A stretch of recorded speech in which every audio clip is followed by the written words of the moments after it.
जी नाज़रीन अस्सलाम वालेकुम। हम यहाँ मौजूद हैं कोह बातिल पर, गवादर में कोह बातिल पर, जहाँ पर आपको नज़र आ रहा होगा कि मरजान होटल है, पीसी होटल, और उसके साथ जो है ना ये क्या कहते हैं डीप सी पोर्ट है, और स्टेडियम भी साथ है। अभी हमारे साथ जो है शख्सियात मौजूद हैं, गुरु गवादर साहब, वो हमें बताएंगे कि यहाँ पर कितना तेज़ी से काम हुआ है और अब तक जो काम हुआ है या पहले बानिस्बत 1 साल या 6 महीने जैसे हमने सुना है, तो वो हम उनसे पूछते हैं। अस्सलाम वालेकुम जी। जी वालेकुम सलाम। आपने अच्छा सवाल किया। तो जनाब मैं आपको थोड़ा सा बताता चलूँ कि ये हमर हेड भी इसको बोलते हैं, हमर हेड, और ये पहाड़ी है, तकरीबन 22 किलोमीटर इसका रेडियस है। और इसके ऊपर जो सिंघार टाउन है उसके 4 फेज़ हैं। फ़ेज़ 1 अभी थोड़ी देर तक आपको दिखाएंगे, वो डेवलप हो चुका है, पोजेशन उसमें मिलने के लिए जा रही है। उसके साथ फ़ेज़ 2 है, फ़ेज़ 3 है, और फ़ेज़ 4 का एरिया जो सारा कमर्शियल है, उसमें HR होटल एंड रिजॉर्ट्स के एकड़ भी मौजूद हैं। उसी जगह पे सनसेट पार्क भी डेवलप किया गया है, जो कि ग्वादर की आवाम के लिए, पाकिस्तान की आवाम के लिए गवर्नमेंट ऑफ बलूचिस्तान का एक तोहफ़ा है। बड़े खूबसूरत तरीके से सनसेट पार्क डिज़ाइन किया गया। तो इस वक्त जहाँ पे हम खड़े हैं ये मरजान होटल है। मरजान होटल से पूरे ग्वादर सिटी का व्यू जो है बड़ा खूबसूरत नज़र आता है। सामने पोर्ट नज़र आ रही है, यही डीप सी पोर्ट है। इस डीप सी पोर्ट से एक रोड निकल रहा है जो तकरीबन कंप्लीट हो चुका है, ब्लैक टॉप होने वाला है। वो 18 किलोमीटर का एक रोड है जिसको एक्सप्रेस वे कहते हैं। एक्सप्रेस वे का जो मकसद है वो जितने यहाँ पे जहाज़ लंगर अंदाज होंगे, उनका जो लॉजिस्टिक होगा उसको लोड किया जाएगा कंटेनर के ज़रिए, और वो एक्सप्रेस वे के ज़रिए ही M8 के साथ कनेक्ट हो जाएगा। तो ये जनाब एक्सप्रेस वे हो गया। और एक्सप्रेस वे जो है वो सामने जो पहाड़ी नज़र आ रही है, वो पहाड़ी कोई मैदी है, कोई मैदी को काट के बनाया गया है, तो उसका भी खूबसूरती मानी रखती है। बहुत ही खूबसूरत एक्सप्रेस वे है। और एक्सप्रेस वे साथ साथ क्योंकि जा रहा है, पीछे आबादी है, और इस साइड पे मैरीन ड्राइव है। मैरीन ड्राइव का जो व्यू है, मैरीन ड्राइव के ऊपर जो रिजॉर्ट्स बने हुए हैं या बन रहे हैं आगे, और वही बड़ी खूबसूरत मैरीन ड्राइव का बड़ा खूबसूरत व्यू है। उस पर कमर्शियल बिल्डिंग सारी बननी है।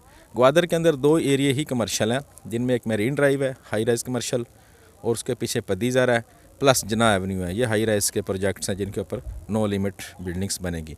और ये ग्वादर स्टेडियम का भी व्यू यहाँ से नज़र आ रहा है। ग्वादर स्टेडियम आप देखें कोई बातल के बिल्कुल राइट साइड पे है, और कोई बातल के राइट साइड पे ग्वादर स्टेडियम के पीछे सी का व्यू भी नज़र आ रहा है। तो इसके अंदर दोनों तरफ सी है, और दरमियान में ये आबादी और ग्रीनरी आप देखें कितनी ज़बरदस्त ग्रीनरी है।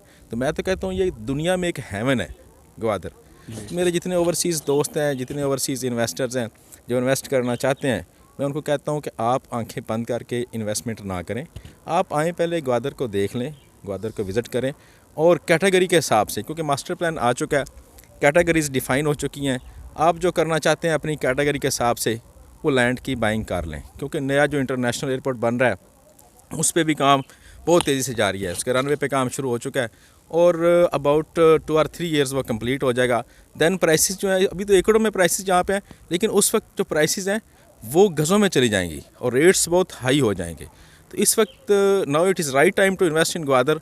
आप आएँ ग्वादर में, अपनी कैपेसिटी के हिसाब से, अपने बजट के हिसाब से, जो थोड़े बहुत आपके पास एक्स्ट्रा पैसे पड़े हुए, कुछ ना कुछ आप ले लें। इस वक्त टाइम है, अदरवाइज़ आप पछताएंगे। अच्छा, ये हमने ये सुना है कि लोग यहाँ आकर सेटल भी हो रहे हैं, और ये यानी ग्रोथ हो रही है, और जो बहुत तेज़ी से जो है ना कमर्शियल प्लाट या जो सोसाइटी प्लाट हैं, जो रेजिडेंटल प्लाट हैं, ये यहाँ से जो है ना बुकिंग हो रही है। वाकई ये सही बात है? देखें जी, इस वक्त ग्वादर में 3-4 होटल हैं, जिनमें एक ग्वादर ट्रस्ट होटल है, सदफ होटल है, रॉयल रिजॉर्ट है, और इस्लामाबाद एक होटल है, सी व्यू होटल है। वहाँ पे रूम्स नहीं मिलते।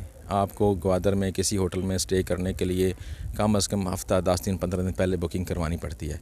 तो ये एक पॉजिटिव सिम्टम है कि जिस शहर में, जिस सिटी में होटलों में जगह ना मिल रही हो, तो उसका मतलब ये है कि इन्वेस्टर्स आ रहे हैं, लोग आ रहे हैं, और वो कुछ ना कुछ करने के लिए यहाँ पे आ रहे हैं। काफ़ी सारे आउटसाइडर भी यहाँ पे सेटल हो चुके हैं। इस्लामाबाद के लोग हैं, लाहौर के लोग हैं, कराची के लोग हैं, वो आ रहे हैं अपने अपने हिसाब से, अपनी अपनी वो चीज़ें बाइंग कर रहे हैं। और किसी ने शॉप बना लिया है, किसी ने मटेरियल का, कंस्ट्रक्शन मटेरियल का बिज़नेस शुरू कर रहा है, कोई कर रहा है। तो ये ग्रोइंग सिटी है। जो भी ग्रोइंग सिटी होता है, जो भी पोर्ट सिटी होता है, वहाँ पे एक टाइम होता है, उसके बाद चीज़ें महंगी हो जाती हैं। जिस तरह कराची था, अब देखें कराची में रेट्स कितने हाई हो गए हैं। कोस्ट आगे तक वो बैरियर टाउन बना है, उसके बाद DHS सिटी कहाँ तक लोग चले गए हैं।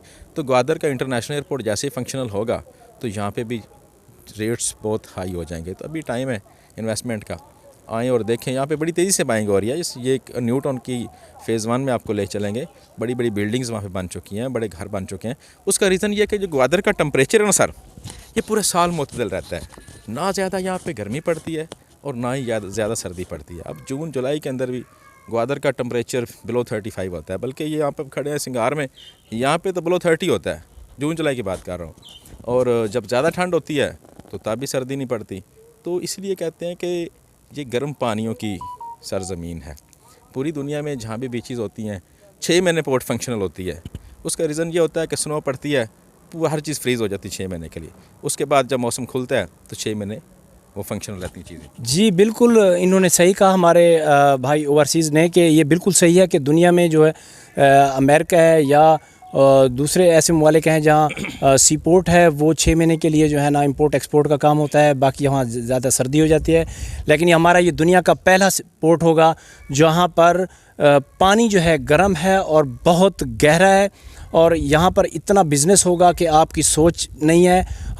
हम यही कहते हैं कि जो भी इन्वेस्टर हैं वो आएँ और यहाँ अपना पैसा लगाएं, और इंशाल्लाह वो सबसे पहली बात इन्होंने कही है कि फ़िज़िकल आकर आप चेक करें, यहाँ देखें, और उसके बाद आप फ़ैसला करें कि हमने अपने मुस्तकबिल के लिए क्या करना है। जैसे इन्होंने बताया, तो हम यही दुआ करें कि इंशाल्लाह हमारे गवादर को अल्लाह ताला तरक्की दे। और पाकिस्तान ज़िंदाबाद, पाक फ़ौज ज़िंदाबाद।